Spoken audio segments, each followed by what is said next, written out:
Thank you for joining us today on Music Marvels with Achickwitbeatz and Breezy Gipson. We're so glad that you came to join us because you know what? We're ready to do what we do.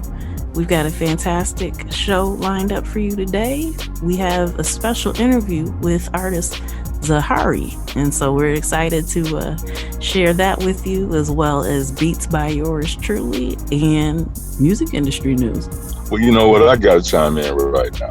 When you say beats by yours truly, I'm telling the listeners from sea to shining sea and beyond that these beats are originals from Achickwitbeatz. Okay, plus she's got libraries full of beats for you to use, to buy, to add to your repertoire, whether you're singers, whether you're rappers, hip hop artists, and so on and so forth. So check her out because there might be something right there sitting, the type of beat that you're looking for your hook.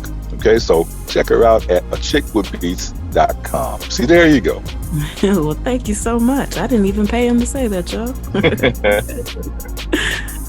All right, we're going to go ahead and dive in, and we'll be back with the interview right after this. Okay.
so much for joining us today on Music Marvels with Achickwitbeatz and Breezy Gipson. We're excited to announce that we have the artist Zahyrei in the building with us today. How you doing? Yo, what's going on, everybody? I'm doing good. How y'all doing? Good. So if you could just give everybody a little bit of background, tell us who is Zahyrei and how you got into music, the whole origin story, if you will. Well, my name is Zahyrei. It means, it's my birth name. It means the chosen one. I'm originally from Columbia, South Carolina. I started music. My start in music, I believe, was when I started memorizing music at the age of 4. It was a Big Timer, Still Fly. So, I started memorizing music at a very young age. And I started writing poetry in elementary school. I got to stand up in English and reading class, and I would have to do poetry.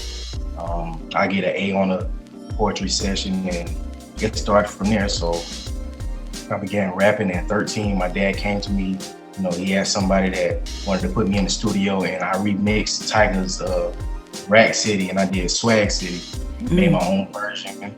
So that's where it started, and I performed that song on St. Patrick's Day in 2013.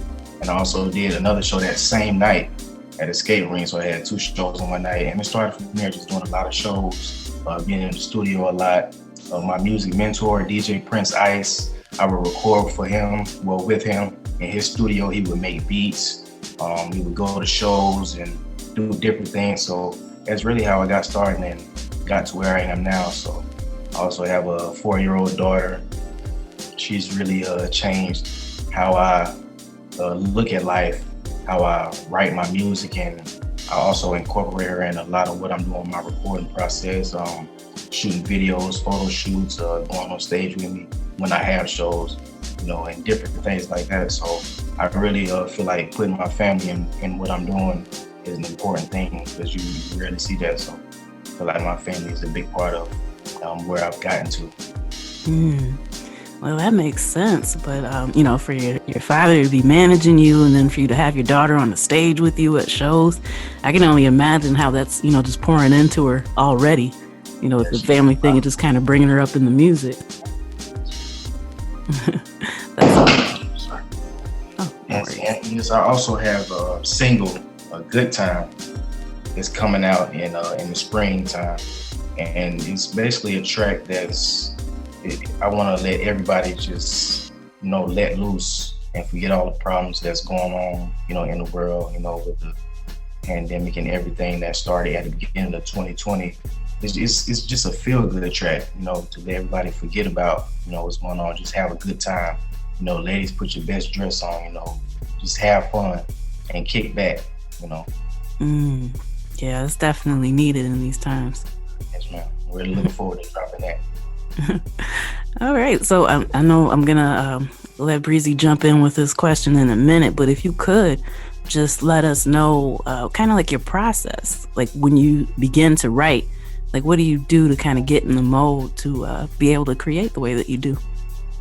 Well, most of the times I like to be in a quiet setting so I can focus and thoughts can come to me. And sometimes I've even written tracks riding in the car, driving in the car sometimes. So, and I get inspiration from different areas or from different things like artists, or I get inspiration from my daughter a lot of times, or from something I hear on a TV show or something like that. I can just get inspiration to start writing right there. So it's like once I start writing, I'll find a beat or get a producer to make the beat for me, and then I go in the studio and do the track. So that's the process I'm in now, is building a catalog of songs. So when I drop my single, I can have songs to follow up there. I can have a mixtape to follow, or LP, or even an album, if that's needed. So that's really the process I'm in now, doing a lot of writing and recording. All right, just kind of planning ahead. That's what's up. Definitely. All right, Breeze. Oh, shucks. Now we got South Cackalack in the house. Okay, so now if they don't know what that means, then they better ask somebody. Zahyrei, welcome, man. I'm glad that you're sitting in the throne today, educating folks, sharing your story and so forth. But that Cackalack now, hey, that's some strong stuff right there. Yeah, that's that down south right there. Clean cut. That's right. That's right. That's right. That's right. So you're already in with me. You're already in with me. Okay, so that Charleston thing, that Columbia thing. Oh, it's all good now. Greenville, it's all good now. Just ran into one of my partners from Charleston the other day too. That's funny. All right. So so we're just pouring love out to you, man, and I like what you were saying. As far as educating the people just then about the method and who you are and so on and so forth. So that's gonna make a big niche in a lot of people's favor. So and if it didn't, it's going to. So just rolling the red carpet out for you. Yeah, I'm definitely I'm happy to be putting on for South Carolina, because there's a lot of talent down here in South Carolina, but I feel like if all of us just get together and push each other a lot more, people will blow up faster. Because it's a lot of people. Well, I don't want to see a lot. Some people, kind of hate and try to keep some people down, but that's not gonna, keep the people down that want to be successful and want to continue to go up. We're gonna keep pushing, and I.e. myself, I'm gonna keep pushing and keep lifting other people up as I go higher. Yes, that's what it takes, and it's not even specific to certain areas, because you hear people from all over talk about how that is, no matter where you're from.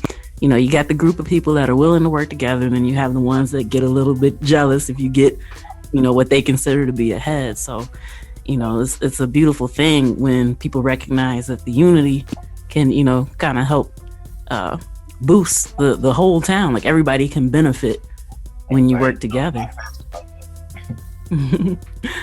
So, okay. Now, specifically being in your area, how would you say that that's kind of shaped your sound? I know earlier you mentioned, some other Southern rappers who kind of inspired you, but, if there's any others that you'd like to shout out, please let us know. Yes, ma'am. There's Black Zach. He's from Columbia, South Carolina. I really look up to him in the music industry. Got DZ, 18 Vino. He just passed away. He was another young rapper out of Rock Hill or Spartanburg. He was like 18. So I really looked up to a lot of local artists out of South Carolina for inspiration, because just saying to myself, like, seeing them do it, I know I can do it myself. Even though I'm on the clean cut route and road that's less traveled, I feel like I can still do it too. Just do it in my own way, in my own sound. Yeah. So, what's one of the most valuable things you'd say that you've learned since you became an artist? Kind of navigating the game. What's one of the most helpful things that you've learned? Definitely staying patient and being optimistic. Because, a lot of things change, especially in music and pop culture and fashion, day to day, things change quickly. So you got to be on pace with, the different fads and the different things that's going on, just to be caught up with the times and to give people what they like. You can't just rap about and write about what you feel you like. You got to do that also, be true to yourself, but you got to give the people what you feel like they're going to like and they're going to rock with. So I feel like I always keep that in mind in my writing process. I can't just write saying to myself, like, oh, this hard, I'm definitely writing this, but I gotta say, oh, are they gonna say it's hard? Are they gonna say, I gotta buy that, I gotta go, watch that video, I gotta go to this show when he performed this song. So I always keep that in mind. Yeah, it's a delicate dance. Yeah, that's a really, really good, helpful gem. You say, Breezy? Oh yeah. And so, can you share with the listeners a bit about, okay, now this is February, meaning that, we've been involved with coronavirus for just about a year here in the U.S. And so now, what different moves did you have to make? How did you have to shape, or did you make any moves in as far as recording is concerned, as far as, are you going to the studio, or did you get your own stuff at your own place? So share some bits so that folks out there who are trying will have a better idea of what to do, the ones that can't do it.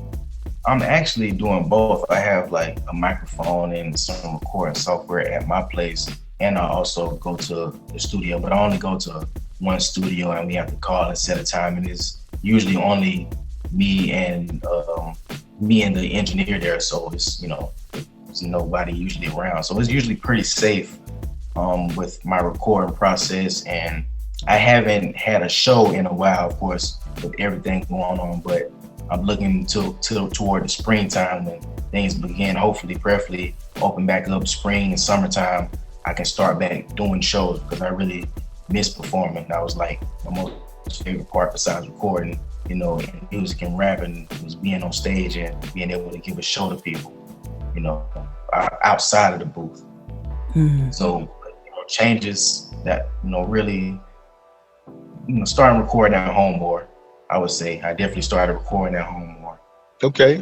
And so then, did that open your eyes to some extent to say, well, wow, well, in the past, it used to be a definite, you had to go to a studio, but now, it's the DIY method, do-it-yourself method, some of it, and, has that made given you some revelations to say, I didn't know I could do that. Now I know, let's ride with this. Yes, sir. It definitely forced me to learn some new things, like as far as engineering and being able to mix and master my own music after I recorded. It forced me to learn new things. And I'm also getting into making beats. I have a keyboard, that I can hook to my computer. So I'm also getting into producing and definitely DIY, doing it myself. Very important. Sir, yes, sir. Wow. Okay. Well, that flavor, I can't. It's unmistakable. When you get somebody from South Carolina in the mix, my heart just, it revs up some beats because, that's an area that there's a lot of talent. Basically, since it's off the road, people don't really give it a lot of its justice. But I know the talent's there. So if you're there, then hey, there's about to be an explosion happening. Yeah, I can feel it. Okay. Yeah, so that's wonderful. You walked us through your process and, from start to finish a little bit. But if you could maybe let the listeners know a little bit about, what you want them to feel when they listen to your music, like your main end goal when they sit down to absorb it. What is it that you want them to know? Well, like I said a little earlier in the interview, my music is clean cut. I don't use any profanity or anything like that. Not that I'm knocking that music, because I listen to all types of music. But my thing when I came to the game, I wanted to take a road that was less traveled. I wanted to do something different. So by me being clean cut and by people listening to me and my message, I want people to say, hey, if he can do that when people don't really do that, the last person to really be successful and clean cut was, your Will Smith and your Run DMC. That's 20, 30 years ago. So if he can do that, I can do this different in that field. I can do this different in whatever field. I can be a clean cut artist also. So I want to basically make people feel like they can do anything. As long as they can think it, they can believe it. I always quote myself, if you're going to do it small, don't do it at all. So love it. You can do it. I believe I can be a successful clean cut artist from Columbia, South Carolina. So I'm going to do that. That's awesome. And a lot of people don't really think about it, but it takes more lyrical skill to actually be able to do that. Because, right. There's a time and a place for curse words when they're needed. But a lot of times, a lot of artists, rappers will use it as filler. So it takes more work to kind of get your emphasis across without using it. So, kudos to you for being able to do it. Yeah, I've always been able to write and, get my point across, get a story and a message across without, having to curse or do what mostly other artists do. Once again, not knocking them, but just saying I don't have to do that. Right. Yeah, that's really incredible. Hats off to you. That's right. Thank you. And so, we're getting a little bit closer to the end of the interview. So if you could let everyone know where they can find your music and where they can follow you to kind of keep track with what you got going on. Yes, everybody can follow me on Instagram, Facebook, Clubhouse, Twitter, and YouTube at Zahyrei. That's Zahyrei. That's on all social media platforms. And my single Good Times will be dropping this spring. I will have a definite date on all my social media, so y'all go follow me on there. See every update, photo shoots, videos coming out, mixtapes, LPs, everything I have doing music related y'all will be able to see on my social media. That's at Zahyrei, Zahyurei, the chosen one, clean cut music.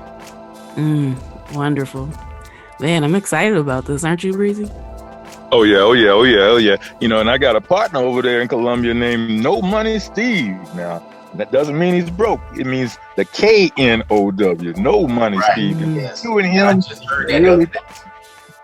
you and him are kind of on the same lines as far, he's doing a lot of financial education and so forth, and you're bringing education in your own way. And so, I love it. And so, just keep keeping on. I mean, keep doing what you're doing, and I just can't wait to hear more from you. And looking forward to having you come back to educate our listeners even more. Yeah, I'll be looking forward to come back. Hopefully, meeting y'all in person soon. Okay. That'd be great. Yeah. That'd be great. Sure will. Yeah. So, before we go ahead and close out, if you want to leave any lasting thoughts with the listeners or any shout outs or, whatever, this is your time. Yeah, I want to shout out Independently PR for hooking this up and putting me on with Music Marvels. Shout out to Music Marvels, and y'all have me today. Shout out to DJ Prince Ice with Ice Cold Productions, DJ Aries with Hood Hard Hitmakers, Adrian Porter with the AP Factor, and shout out my family, everybody else that's supporting me, my fans and my people. I love y'all. Wonderful.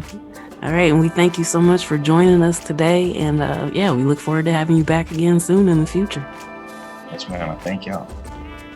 All right. I really enjoyed having Zahyrei on with us. It's just really special to just kind of feed off of his energy and his excitement for his grind and what he's doing.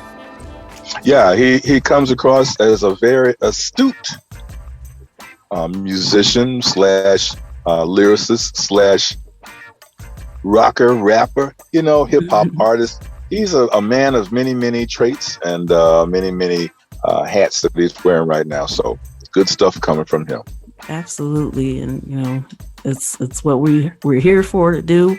There's a lot of promising artists out there with, just talent and information to share with the masses. And so, that's the type of talent that we look for whenever considering someone for an interview. So if you know somebody who's like that and fits that bill, please feel free to reach out to us. Oh, yeah, we're ready. All right, we're going to get to some more beats, and then we'll be back with music industry news right after this. Mm-hmm.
Okay, it's music industry news time. Something, just incredible happened this past week. There's now $424 million up for grabs as music streaming services are now turning in unmatched royalties to the Mechanical Licensing Collective. So that means that there's like back payments just waiting to be issued out to people.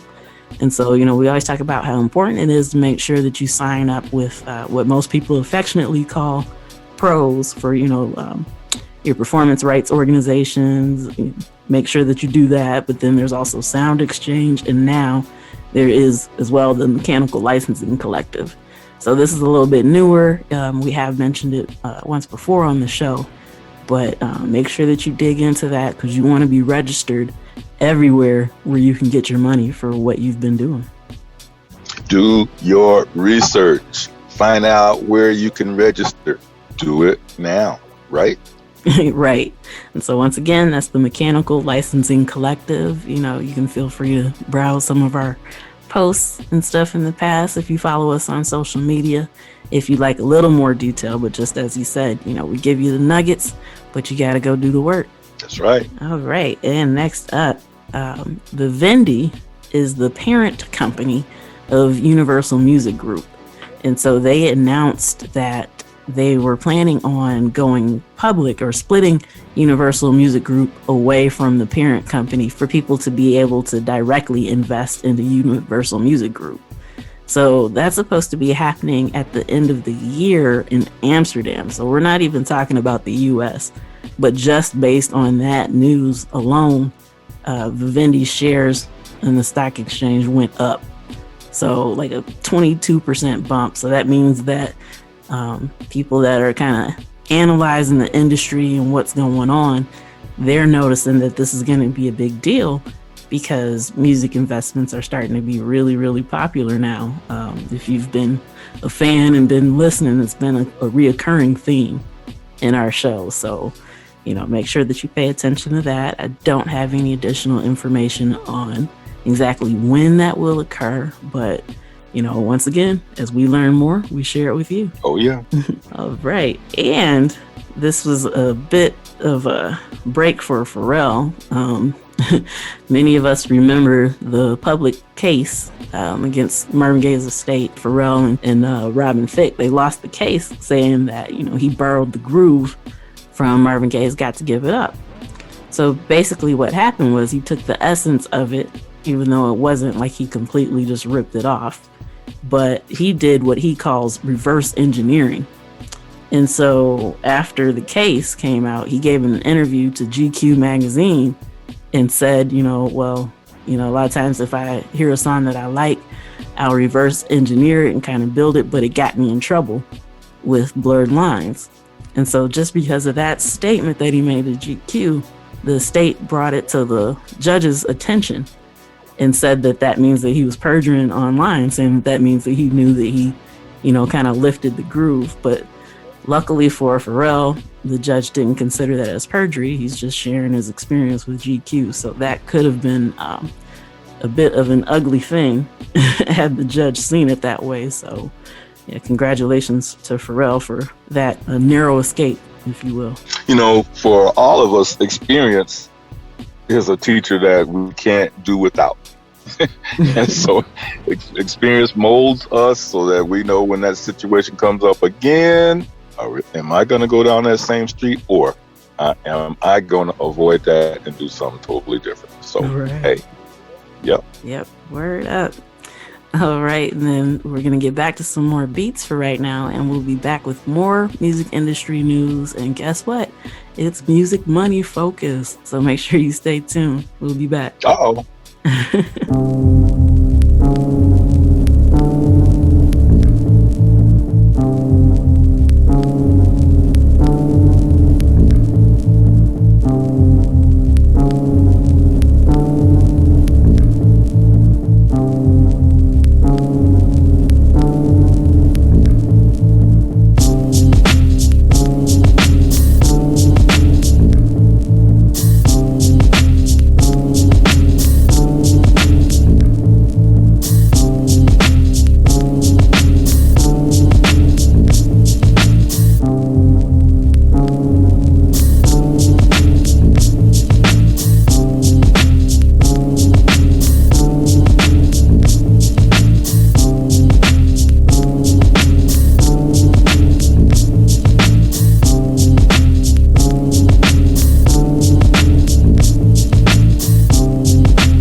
we are back. As promised, the rest of this music industry news is music money focused.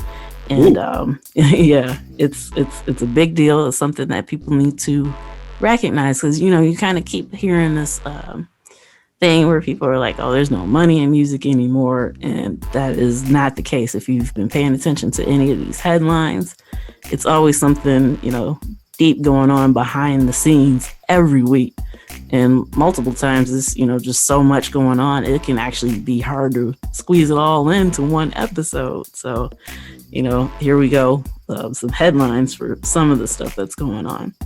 So there was recently a report released by a couple of economists, the U.S. music industry's 2020 jobs and benefits report.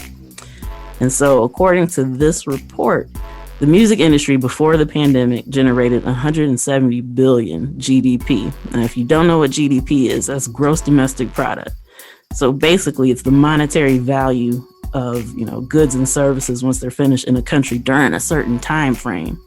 So this report used information from 2018. And so, grand total 170 billion to the United States GDP every year. And, it provided a ton of jobs as well, 2.5 million jobs nationwide to be exact. So, and that's including, the main music activities like recording, streaming, live performance, and it also includes the connected fields like travel, retail, and marketing. So the importance of this information coming out kind of lets the government, since they've been trying to figure out where to allocate funds for people who need to, or sectors that need to return to, in quotes, normal. So now it kind of gives us an idea of what normal used to be before all this happened. So as they're looking at reallocating funds and things of that nature, we can kind of see the relevance that the music industry had, on the country as a whole. Nothing surprises me. And where there's a gap, there's a door that can be opened. So take note of these golden nuggets that Achickwitbeatz always shares each and every week, because you never know which one might have a latch that you can grab onto and catapult yourself into a higher or more stable, or even a windfall of a financial situation. Right. And, so that's the importance of like the industry news in itself. A lot of music news can include, some of the bigger, catchier headlines where, there's a lot of platforms that, kind of highlight that stuff, because some of it's just interesting to know.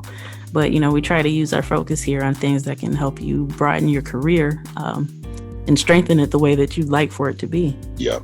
All right. And a tidbit came out recently that if Universal Music sold its share in Spotify, its artists would get $500 million if that were to occur right now. And so, yeah. So, it's kind of interesting. You think about, okay, well, what happened with all the other companies that, got shares in Spotify, once all these deals took place. And so Merlin, known for its independent artists, they sold their full stake for $135 million. And Warner sold their full stake for $504 million. Sony sold half of its for $768 million. And so, if Universal Music Group were to do the same, they'd be looking at 500 right now. So all this has kind of happened, at various points since 2018, I believe. So, it's just kind of interesting to see how well some of these companies are profiting from their relationship with Spotify and how they've been performing in the stock market. So it behooves you as an artist or as someone in finance to grab hold of these nuggets and investigate, because as I say, that could turn out to be a financial windfall. And don't be the last one to understand and find out what's going on. Listen to these nuggets each and every week right here. And grab yourself a toehold that you can manifest into something better. Yes, love it. All right. And if you remember Sony ATV, this might be a bit of a history lesson for some, familiar to others. But the original Sony Music Publishing had merged with Michael Jackson's ATV Music when Michael Jackson bought them for $47.5 million in 1985. So, and just in case you weren't aware, before that, ATV Music had tremendous catalogs, one of them including the Beatles. So, that was a really, really strategic move on Michael Jackson's part. And so, some of us remember back in 2016, Sony was able to acquire Michael Jackson's share of Sony ATV, which was 50-50 at the time. But they were able to buy that back. And so now they're rebranding, if you will, as just Sony Music Publishing again. And this was also after their purchase of EMI Music Publishing. So they've been making these purchases in publishing companies and, kind of returning to somewhat of their former glory as Sony Music Publishing. So that being said, music publishing is the thing that basically pays the bills. So, anytime these publishers have the rights to these tracks, if it gets played in commercials, TV shows, movies, all this other stuff, that's money coming in. So that's one of the reasons why music publishing is so important. And, money wise, as we were just talking about, we've been seeing some of the same stuff being acquired through some of these other larger funds like Hypnosis. The owner of Hypnosis is Mert Mercuriadis. And so, he started off as a rookie in a Canadian firm. And he, grew through the ranks to be able to help manage Beyonce, Mary J. Blige, Elton John, these huge names. So, if you're working with people like this, there's no way you can't have specialized industry knowledge. And so now he's taking that and applying it to his own company that's just buying up all these publishing rights and catalogs here and there. And that's because their main focus is to make sure that they can get the most money that they can from it. So these companies are watching, okay, well, people are streaming this music. If this song blows up on TikTok, they're paying attention to stuff that they can kind of keep getting these steady streams from. And, it's been a question of why are all these artists selling their rights, to these companies? But, there's a few, everyone has their own reasons, but for the most part, to some of them, it's worth it to just have all that money up front, especially, as they age, it kind of gives a good retirement plan, if you will. But, even though everybody's been kind of jumping on board with that, Neil Young had expressed some concerns because he admitted that, companies can go bankrupt. So even though maybe he's promised a certain amount of money every month coming in, if something goes on with the company, he's afraid of losing the royalties that he sold back to them, which is a very, very valid point. Well, all of this stems, and one thing about it is I keep hearing this word on the street. That a lot of hip hop artists, a lot of indie artists, and a lot of who are referred to as so-called professionals don't even have a bank account. Okay, so now we got to address some financial fundamentals. Okay, so pay yourself first. That's just a rudimentary foundation. So everyone out there, if you don't have a checking account, if you don't put any time, when you earn money, you don't pay yourself. If you just are rushing into buying a whole bunch of stuff and flossing and fluffing out there in the streets and so forth, trying to look good, but you hadn't paid yourself. These big deals that we keep talking about that are hitting in the news, those financial transactions are taking place, and in the root of those, there's a transfer of funds, and these people have established relationships with financial institutions. So you got to do that. If you don't do that and run around in the street flossing and flexing, you're just cutting yourself out, wouldn't you say? Absolutely. I couldn't have said it any better. And it's something that you see very often. Like you said, it's the word on the street. It's something that you keep hearing And so, yeah, what he said, take it 100% to heart, and you'll see some different results than what you've been getting if you do that. That's right. And most of that is free, or if there's just some kind of small charge or what, but you gotta establish a relationship with some kind of bank, credit union, financial institution, and that can be the beginning of something great for you. And so now, if one of these companies wants to transfer some money to you and you're not set up, what you gonna do? Right. That'd be a terrible way to miss an opportunity. It sure would. All right. Well, that's some nuggets for you right here on Music Marvels with Achickwitbeatz and Breezy Gipson. We're going to play a little bit more music before we come back to close out the night with you. Okay.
right, and that's a wrap for this week's edition of Music Marvels with Achickwitbeatz and Breezy Gipson. We were happy to have you join us, and we can't wait to do it again next week. Man, I mean, it's exciting, it's engrossing. You said it all with that statement right there.